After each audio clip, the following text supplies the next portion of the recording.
Hi, in this video I'll show you how to revoke the learner's access to the Academy using the Revoke Access feature.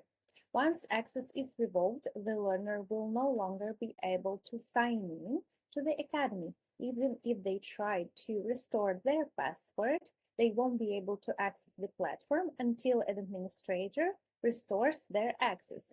It's important to understand that revoking access is not the same as deleting a learner.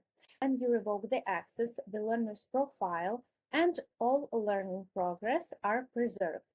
Once their access is restored, they can continue learning from where they left off.